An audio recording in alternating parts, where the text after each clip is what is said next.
वटसावित्री व्रत कथा। हिंदू धर्म में वटसावित्री व्रत का विशेष महत्व है।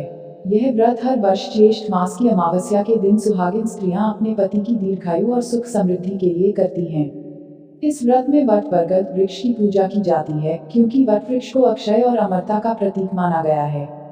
इस व्रत की मूल कथा महाभारत के वन पर्व में वर्णित है, जिसमें पतिव्रता सावित्री के अद्भुत साहस और तप की कथा सुनाई जाती है। बहुत प्राचीन समय की बात है। मध्य देश के राजा अश्वपति के यहाँ कोई संतान नहीं थी। उन्होंने संतान प्राप्ति के लिए वर्षों तक घोर तपस्या की। अंततः देवी सावित्री ने प्रकट होकर उन्हें एक पुण्यात्मा कन्या प्राप्ति का वरदान दिया।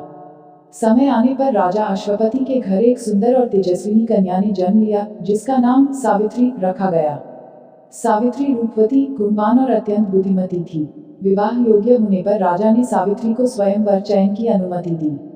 विवाह हेतु सावित्री अनेक स्थानों पर गईं और अंततः उन्होंने वनवास कर रहे अंधे राजा द्युमत्सेन के पुत्र सत्यवान को अपने पति के रूप में चुना।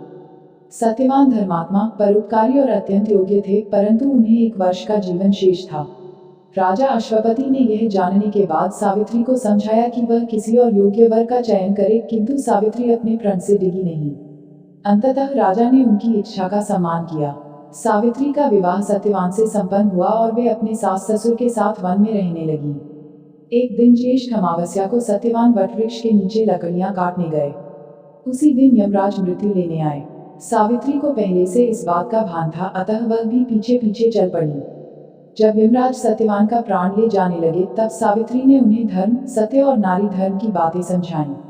उसकी तपस्या, पतिव्रता धर्म और समर्पण से प्रसन्न होकर यमराज ने उसे वरदान मांगने को कहा। सावित्री ने पहले अपने ससुर का नेत्र ज्योति और राज्य लौटने का वर मांगा। फिर अपने माता पिता की 100 संतानें और अंत में अपने लिए और सत्यवान के साथ दीर्घायु और 100 संतानें मांगी। यमराज वचनबद्ध थे, अतः उन्हें सब वर देना पड़ा और सत्यवान का प्राण वापस कर दिया। इस प्रकार सावित्री ने अपने धर्म, बुद्धिमत्ता और तपस्या से अपने पति के प्राण बचाए और अपने ससुर का खोया राज्य पुनः प्राप्त किया।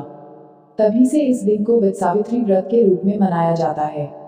स्त्रियां वटवृक्ष की पूजा करके, सूत लपेटकर कथा सुनती हैं और अपने पति की दीर्घायु की कामना करती हैं।